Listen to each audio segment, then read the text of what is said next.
Guys, yang di tangan saya ini terbuat dari kertas. Ini juga terbuat dari kertas. Sama-sama kertas. Kita remek dua-duanya nih. Gitu kan? Kita buang ke tempat sampah. Mana yang akan Anda ambil duluan? Pasti ambilnya yang ini. Kenapa?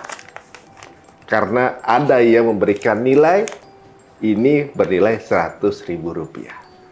Dan ternyata benda seperti ini ada sihirnya yang membuat kita semua percaya dan mempercayai ini ada nilainya Rp100.000. Itu yang saya dengar. Apakah sihir tersebut yang dimaksud? Lihat yang satu ini. Assalamualaikum teman-teman cerita Untungs. Penggunaan uang sebagai alat tukar seakan menjadikan wujud kertas tersebut memiliki nilai dan menggeser fungsi emas sebagai alat tukar pada zaman Nabi. Kali ini cerita Untungs mengundang Zaim Saidi, seorang pakar dirham dan dinar yang akan menceritakan bagaimana uang kertas ini menguasai dunia dan sihir uang kertas yang mampu menggeser emas sebagai alat tukar. Di mana bank boleh punya modal cuma satu untuk membuat neraca sampai 100. Jadi kalau ada orang meminjam uang ke bank seperti ini, ada orang meminjam uang, maka dia mencetak uang baru. Terus sampai dia bisa mencetak itu 13 kali. Mari saksikan kisah lengkapnya hanya di Cerita Untungs.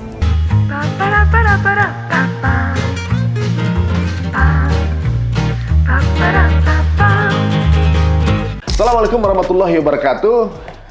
Terima kasih untuk semua pemirsa subscriber Cerita Untung yang baru bergabung. Terima kasih juga untuk segala support, komen, kritik, saran atau apapun itu. Nah, yang saya ungkapkan di awal itu seperti komedi yang pernah saya buat dulu waktu saya minta dicat warnanya merah, tapi ternyata yang ngecat saya warnanya krem gitu. Saya sampai di sana, kok salah warna?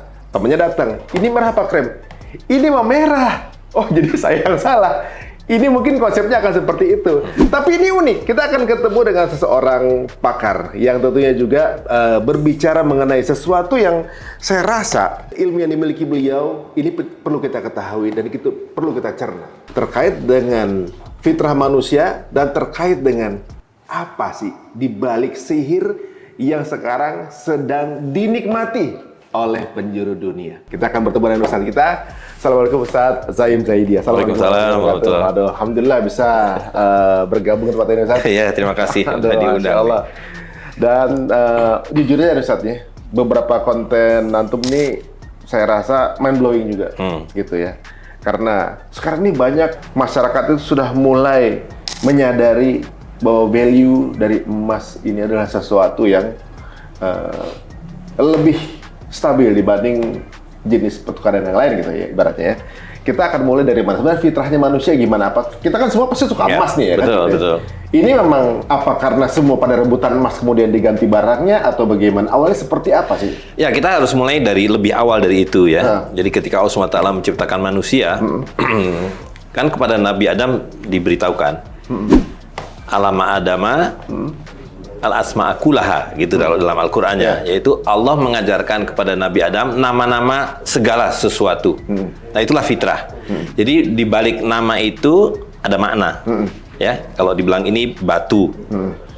Ya memang batu. Nama dan value-nya sama. Ya, nama, fungsi, value. Ya. Bahwa ini adalah ayam. Bahwa ini adalah kayu dan seterusnya. Nah, lalu ada yang namanya emas dan perak dan tembaga dan macam-macam logam lainnya ya. Nah, tapi Allah memberikan fitrah tertentu kepada emas dan perak khususnya. Ya, dan kemudian difitrahkan juga pada manusia. Tuhan mengatakan, saya ciptakan pada manusia syahwat, kecintaan, kecintaan naluriah terhadap anak-anak, pada harta, binatang, ternak, ya kan, kemudian emas dan perak. Oh, memang di stated di situ. Secara spesifik. Kita pasti akan suka dengan emas dan perak. Pasti. Nah, jadi kenapa sekarang kehidupan menjadi berbeda? Karena hari ini persis bertolak belakang dengan apa yang primal condition gitu ya, keadaan awal yang fitrah itu. Sekarang ini kehidupan manusia keluar dari fitrah. Sehingga yang Anda contohkan tadi itu, bagaimana mungkin selembar kertas yang tadi satu bergambar, satu tidak bergambar, yang satu tidak bernilai, yang satu bernilai. Bahannya sama? Bahannya sama. Nah, padahal fitrah dari satu nilai itu harus material. Harus properti. Ya kan? Jadi kalau dibilang ada sesuatu nilai, maka harus ada propertinya. Ya. Nah, jadi kalau tadi kembali kepada uang 100.000 rupiah itu apa? 100.000 rupiah itu ya uang. Nah, ya kan? Tapi kalau kita definisikan dulu, 100.000 rupiah itu apa? 100.000 rupiah adalah 100.000 kali 1 rupiah. Benar. Nah, sekarang 1 rupiah itu apa? Itu nilai tukar yang di Indonesia. Nah, 1 rupiah adalah 100 sen. Oh, penurunannya gitu? Nah, lalu 1 sen itu it doesn't mean anything, tidak ada artinya apa-apa. Berbeda dengan ini misalnya ya, kalau kita langsung kontraskan dengan ini 1 dinar emas. 1 dinar emas itu maknanya adalah 1 miskol. 72 butir, 72 habah kalau kita pakai bahasa teknisnya. 72 butir gandum atau jawawut yang dipotong ujungnya. Jadi kalau ditelusuri 1 dinar emas itu apa? 1 dinar emas adalah 4/4 gram emas. Kalau 1 rupiah adalah 100 sen, sen itu apa? Khayal. Oh, maksudnya bahan dasarnya terakhirnya itu apa? Value-nya tidak ada. Nah, properti itu kan sesuatu yang bisa dipegang, bisa ditimbang, atau ditakar. Nah, kalau kita bicara teknis, kita mengenal ada namanya takaran, ada timbangan. Nah, value itu dasarnya harus bisa ditakar, harus bisa ditimbang. Value dari kentang itu apa? 1 kilo kentang, 2 kilo kentang, 1 liter beras, 2 liter gandum. Ada masanya gitu ya? Nah, jadi fitrahnya kalau 1 liter beras itu mau dipertukarkan, ya harus dipertukarkan dengan sesuatu yang juga punya nilai yang setara. Ya kan? Misalnya, oke, saya punya beras 1 liter. Anda punya baju, boleh nggak saya tukar baju Anda dengan 1 liter beras? Oh, nggak bisa, saya maunya 2 liter beras. Value dengan value. Baju ada materialnya, alat tukarnya juga ada materialnya. Nah, sekarang kalau tadi baju ini berapa? 100.000 rupiah. Artinya apa 100.000 rupiah tadi? Tidak ada value-nya kecuali angka-angka. Jadi sistem mata uang modern itu adalah desimalisme. Gitu, sehingga hari ini harga baju 100.000. 5 tahun yang akan datang mungkin menjadi 1 juta. Beda dengan kalau dinisbahkan kepada benda, properti yang punya nilai. 1 dinar emas ini yang berarti 4/4 gram dari zaman Romawi dulu, sebelum zaman Rasul SAW, sampai hari ini dapat seekor kambing yang besar. 1 dinar, 1 kambing. 1 kambing. Sekarang nilai 1 dinar ini berapa juta? Hari ini 4,3 juta. Sekambing juga dapat? Oh, jadi dari zaman Nabi sampai sekarang ini nggak ada degradasi? Nggak ada degradasi nilai, karena memang ya itu tadi Tuhan menciptakan emas apa adanya seperti itu. Bayangkan kalau kita bisa menemukan ayam yang datang dari zaman Nabi Adam, berubah nggak hari ini ayam itu? Oh iya. Kan tidak mungkin seekor ayam itu kemudian berubah menjadi seekor kambing, ya kan? Sekarang jadi lebih mahal gitu. Nah, kenapa? Sebetulnya kan ayamnya tidak berubah. Uang kertasnya yang karena tidak punya nilai, dia kembali kepada asalnya. Apalagi kalau kita lihat bagaimana uang kertas diciptakan dan dicetak, ya kan, diperbanyak, sehingga yang semula diberi angka dan nilai, lama-lama nilainya habis.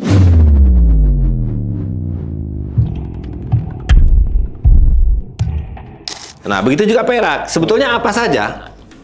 Perak ini dari zaman Romawi, dan sebetulnya kalau kita tarik mundur, kalau saja ada data, pasti nggak berubah.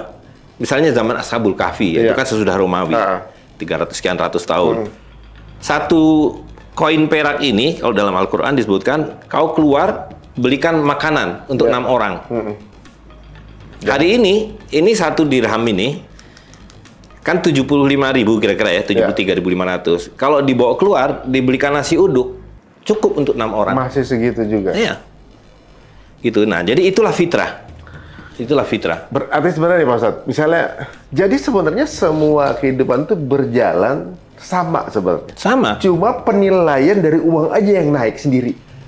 Tapi value-nya tetap sama sebenarnya. Gimana antara 100.000 sekarang dengan 1 juta masa depan nih, misalnya, angkanya doang yang tinggi. Betul. Sebenarnya value-nya di saat itu juga sama, karena dulu misalnya kalau zaman sekarang 100.000 baju, nasi itu misalnya satu porsi 20.000, pada saat nanti 1 juta, nasinya itu 200.000 kan? Betul, tapi maksudnya adalah kalau kita menggunakan emas dan perak atau benda-benda yang lain, misalnya kita bayar dengan kedelai, dengan beras, dengan kurma, tidak akan ada, perubahan. Nggak ada perubahan apa-apa. Nilai tukarnya akan stabil. Hanya ya kan? nilai uang aja yang... Nah, sebetulnya itu bukan nilai. Bukan nilai ya? Bukan nilai. Sihir. Sihir. Itu yang namanya sihir? Sihir. Itu ilusi. Itu ilusi. Ya kan? Ketika kita mengatakan bahwa 1 juta rupiah, kan nggak ada maknanya apa-apa. Nah, persoalannya hari ini kemudian seluruh benda-benda dan jasa dinisbahkan kepada nilai palsu ini, sehingga kita tidak melihat, tidak memahami bahwa nilainya palsu, ya kan? Jadi kalau kita hadirkan, nah ini kan seperti bagaimana Nabi Musa membongkar sihir Fir'aun. Orang-orang diberi tali, tapi ilusinya adalah itu ular. Ya kan? Bagaimana kemudian mematahkan sihir itu adalah hadirkan realitasnya, hadirkan hal yang realnya, walaupun dia hanya tongkat ranting kayu, sehingga ularnya kelihatan bahwa itu palsu. Nah, sama dengan ini, ketika Anda hadirkan emas dan perak, maka real harta ini akan menghancurkan sihir nilai uang kertas itu, gitu. Ini asal muasal dari mana kok bisa sampai seluruh dunia sepakat untuk kemudian, ini kan kesepakatan internasional jatuhnya, atau kesepakatan... Bukan, tidak ada kesepakatan. Nggak ada kesepakatan? Semua dipaksa. Semua orang sepakat dengan... Oh, dipaksa? Dipaksa dong. Sejarahnya gimana sih, Ustaz? Awalnya? Sekarang kan gini, ada yang namanya legal tender law, hukum mata uang kertas. Kalau Anda bertransaksi di Indonesia, tidak menggunakan rupiah, Anda dipenjara. Begitu kita ke Singapura, lain, Anda tidak menggunakan dolar Singapura, Anda dipenjara. Jadi tidak ada yang namanya kesepakatan dalam sistem uang kertas. Kita semua dipaksa harus menggunakan alat tukar itu. Nah, itu precisely yang diharamkan oleh Allah SWT. Allah SWT mengatakan, janganlah kamu makan harta orang lain dengan batil, dengan paksa. Kecuali, kata Allah SWT, antara dimingkum. Melalui perniagaan, transaksi yang redo sama redo. Rela sama rela. Gitu. Nah, jadi sebetulnya kembalinya emas dan perak ini adalah sebuah, ya kalau kita mau bilang tuntutan atau demand lah ya, untuk kembalinya kebebasan memilih alat tukar. Nah, ini uniknya begini, Ustaz. Dulu alat tukar emas dan perak ya.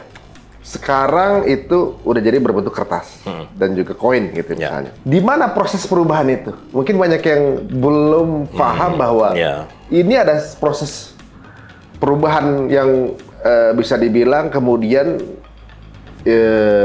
semua orang kayak akhirnya kita mengganti menjadi itu. Ini gimana ceritanya? Kita harus mulai dari yang paling basic dulu ya. Yang paling basic dulu yaitu diubahnya sebetulnya cara berpikir manusia.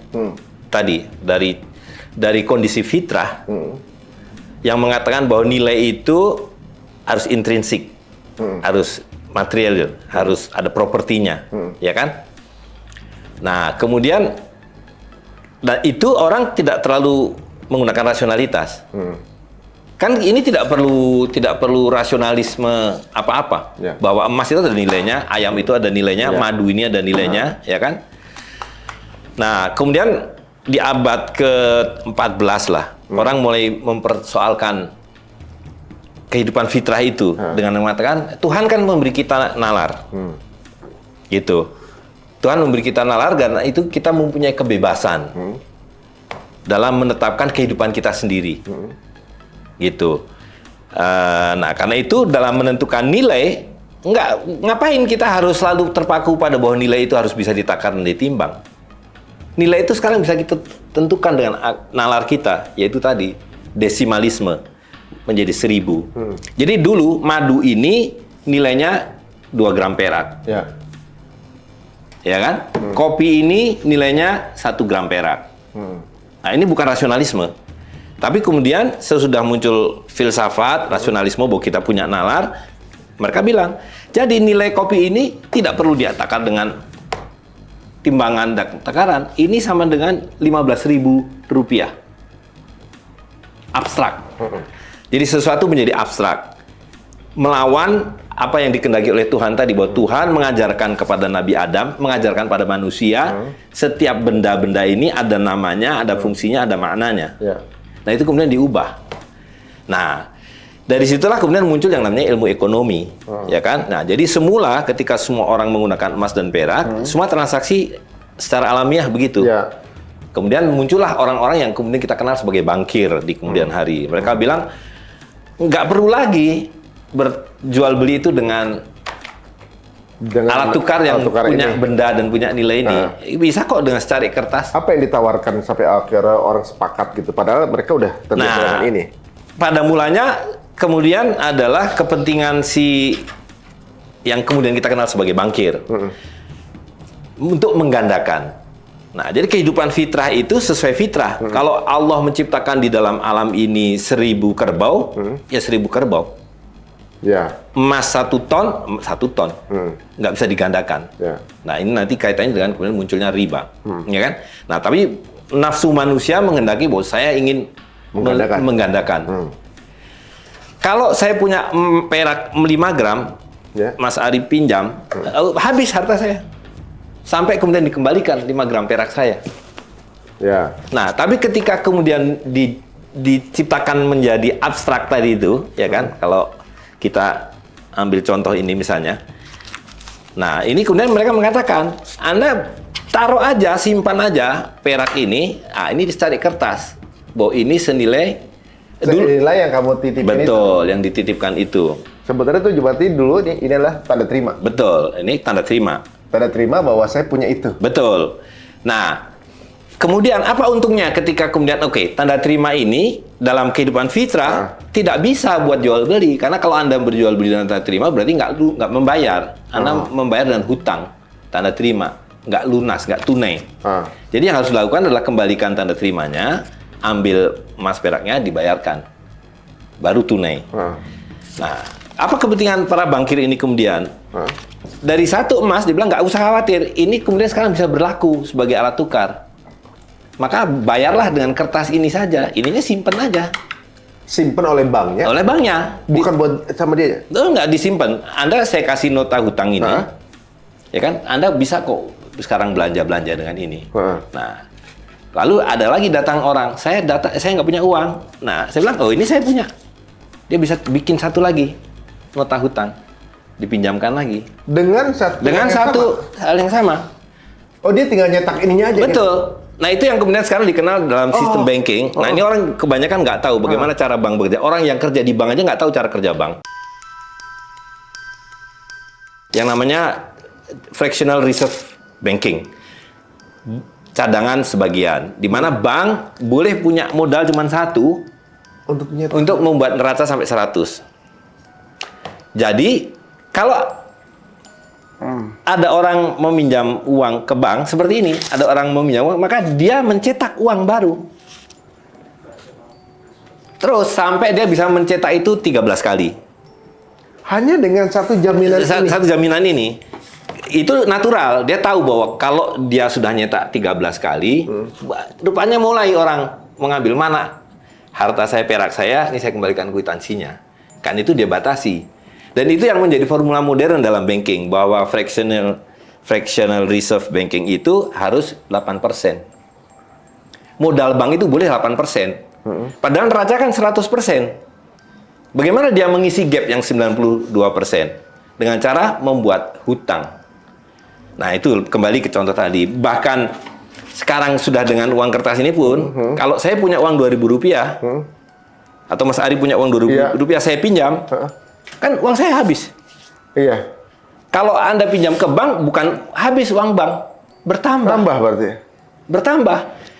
Karena dia kemudian membukukan, saya punya piutang di Ari Untung 2.000. Nanti ada orang datang lagi, saya perlu mau beli mobil, saya mau pinjam uang.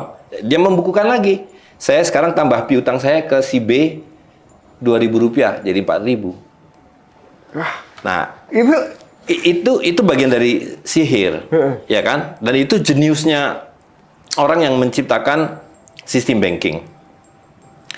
Jadi di sekolah kita diajari apa sih fungsi bank? Fungsi bank adalah menampung Emas, Bang. harta masyarakat kemudian menyalurkan kepada yang membutuhkan. Kan begitu kita diajari. Nah, itu bohong.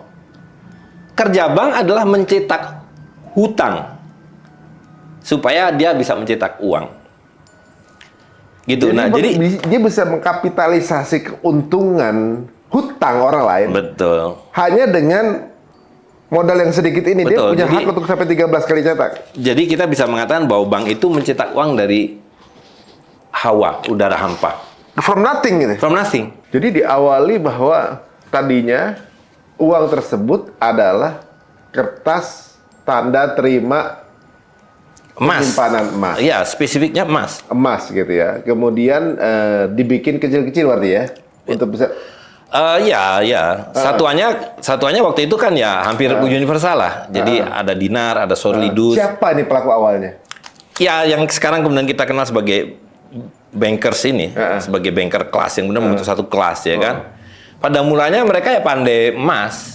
Ada sosok tokoh gitu nggak? Ya, ada tokoh-tokoh dan umumnya pada mulanya memang orang-orang Yahudi. Orang-orang Yahudi yang kemudian menjadi financiers atau apa ya, pemodal lah ya, pemodal. Ya pada waktu itu ada raja-raja. Ya kan? Sehingga kalau kita lihat sejarah hancurnya Daulah Utsmani misalnya, kan dari situ. Ketika muncul pembunga uang, kemudian diintrodusir kaime, mata uang kertas Turki Utsmani. Ya, dari situlah diciptakan hutang.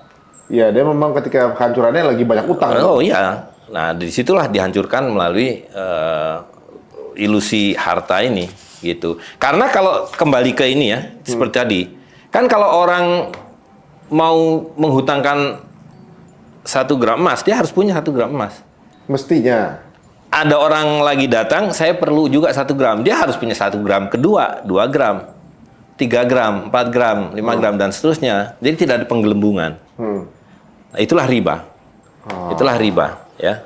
Semestinya ketika punya bongkahan emas, berapa jumlahnya, kepingannya itu harus sejumlah yang dia punya itu aja. Betul. Yang kemudian jadi alat tukarnya dia. Betul. Jadi alat uang kertas ini adalah alat penggelembungan. Tadi 1 menjadi 13. Nah, sekarang sudah nggak terhitung lagi, apalagi dengan digital. Ketika uang Udah nggak kertas cetakan lagi, langsung catatan langka. betul. Makanya saya juga dulu zaman kerja dulu Betul. gitu, abis kerja pulang kita nggak pernah terima kas kan, tahu Iya, betul. rekening udah nambah gitu kan. Memang dulu asik-asik aja nih udah nambah rekening nambah. Iya. Cuma kemudian saya sempat berpikir sama istri saya bahwa sebenarnya kayaknya uang yang belum kita pakai, manfaatnya belum kita rasain, itu bukan uang kita tuh. Betul. Itu makanya kan kalau para ulama kan mengatakan rezeki yang kamu punya itu adalah Yang harta sudah kita manfaat. yang sudah kamu belanjakan. Sebelum kamu belanjakan dia apalagi dalam sisi modern. Uang kertas ini adalah nota hutang. Dan ini berbunga loh. Itu kenapa dia terus merosot nilainya. Gitu. Jadi orang kan tidak paham dari mana datangnya. Tadi kan yang sejarah awal ya, bahwa uang kertas ini kemudian diciptakan oleh bankir. Tapi pertanyaannya kemudian diteruskan, jadi kapan bankir mencetak uang? Kapan Bank Indonesia mencetak rupiah? Ya kan? Pertanyaan pertamanya kan, apakah Bank Indonesia butuh uang, butuh rupiah? Enggak sih. Nggak butuh, buat apa? Ya kan? Dia hanya mencetak uang ketika pemerintah Republik Indonesia perlu uang. Nah, ini kan juga satu konspirasi yang dianggap normal bahwa satu negara tidak berhak mencetak uang. Yang mencetak uang diberikan hak monopolinya kepada perusahaan swasta yang kita sebut sebagai bank sentral. Dan kalau negara Di mana-mana tuh? Di mana-mana. Kalau pemerintah perlu uang dia hutang kepada bank sentral. Ya sekarang ditambah hutang pada masyarakat dengan obligasi dan sebagainya. Ya kan? Tapi ketika surat hutang negara pertama diciptakan kan dia hutang pada bank sentral. Gitu. Jadi misalnya saya mau buat APBN 500 triliun. Ya kan? Ya sekarang kemudian oke lah yang 300 triliun saya ambil dari masyarakat berupa pajak. Yang 200 triliun tetap dia hutang. Cetak sendiri. Iya. Bank sentral yang mencetak kan. Dan kan nggak cuma-cuma berbunga. Katakanlah bunganya 5%. Tetap aja kan Ya kan? Nah, tapi yang saya mau jelaskan adalah bagaimana sistem ini pasti kolaps dan terus menggelembung. Ketika pemerintah hutang 100 triliun, yang dicetak Bank Sentral berapa? 100 triliun kan? Tapi Bank Sentral bilang, tapi kamu harus bayar bunganya 5%, which is 5 triliun. Ada nggak 5 triliunnya? Belum tentu ada ya? Nggak ada, karena yang dicetak hanya 100 triliun.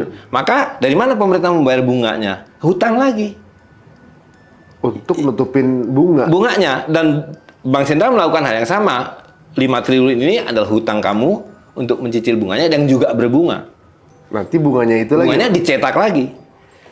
Gitu. Sampai kapan itu? Ya, selamanya. Karena ini adalah hutang. Dan semakin panjang hutangnya, periodenya maksudnya bunganya kan semakin banyak.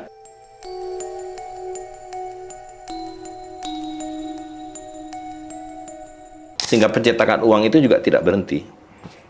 Nah, itu yang menjelaskan kenapa dulu harga ayam itu Rp1.000 waktu saya anak-anak dulu, kira-kira 50 tahun yang lalu, ya kan?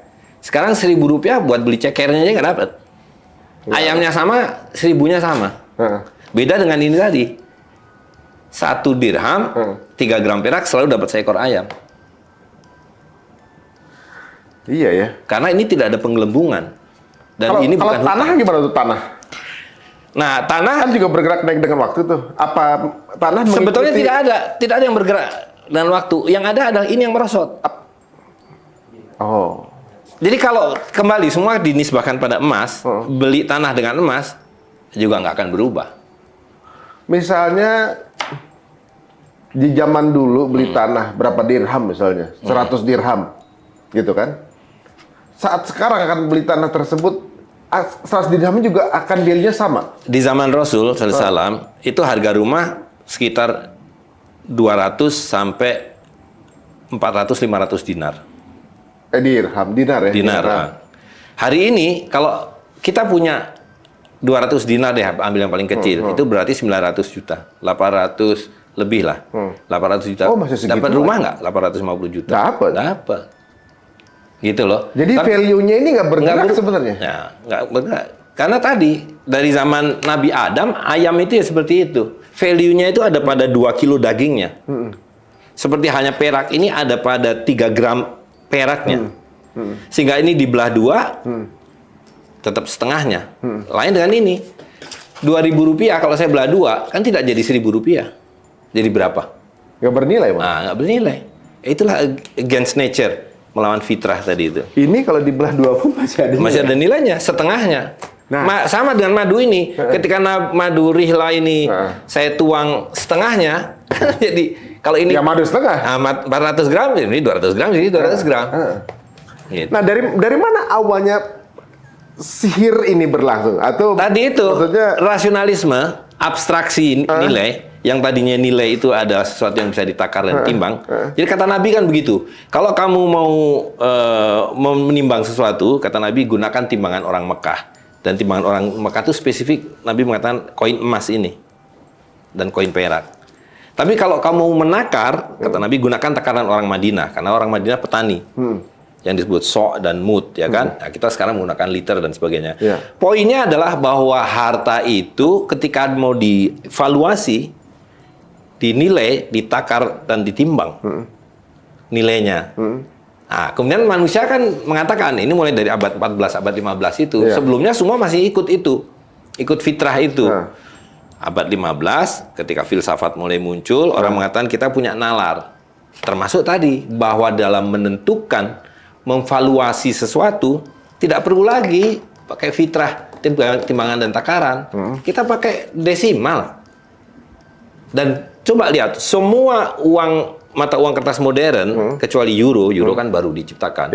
Semua itu menggunakan nama emas atau perak. Namanya. Gulden, guilders, itu emas. Oh, iya. Rupiah itu perak. Kita aja masih nyebut ini 1.000 perak kok. Perak ya? Nah, 1.000 perak, sejuta perak. Iya, 500 perak. 1.000 perak. Iya. Iya kan? Dolar? Dolar itu emas. atau perak. Semua emas atau perak. Rial. Rial itu adalah 11 gram kalau nggak salah, atau 18 gram. Perak. Gitu. Nah, jadi sekarang tadi diabstraksikan dari value-nya, tapi nama-namanya dipertahankan. Nah, lalu untuk seolah-olah saya itu jadi dengan nilainya sama dengan betul. Gold. Bahkan baht itu nama mata uang Thailand, itu satuan berat perak. Gitu.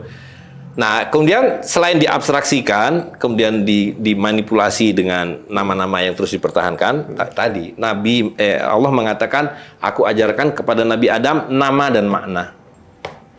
Sekarang ini nama dan maknanya lepas, nggak ada kaitan. Namanya perak, namanya emas, tapi nggak ada nilainya. Dan semuanya dibalik. Ya, Anda kalau hutangnya banyak atau yang berpotensi hutang banyak disebut gold card. Ya kan? Tapi itu plastik, bukan emas. Gitu. Nah, lalu ada cara lain memanipulasi, tapi ini konteksnya agak berbeda. Ini lebih pada soal politiknya ya. Kenapa di mata uang kertas itu kebanyakan adalah gambar pahlawan? Ya kan? Bukan Syahrini atau bukan Ari Untung. Itu ini juga tuh. Iya, supaya ini mengesahkan nasionalisme. Iya. Iya kan? Kalau emas dan perak, ini kan nggak ada bangsanya. Mau di Amerika, mau di Inggris, tetap laku dan nilainya sama. Orang Amerika nggak bisa bilang, emas saya 15.000 kali lipat dari emas saudara.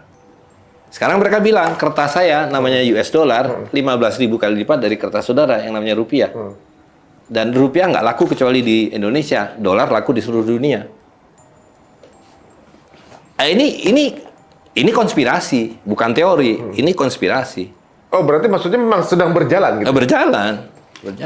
Nah, berarti ini dari pemaparan Ustaz tadi bahwa kalau kita di rumah, misalnya gini, kita punya tabungan banyak, punya duit banyak nih di rumah, tapi kita nggak punya emas, berarti kita nothing, nggak punya apa-apa? Nggak punya apa-apa.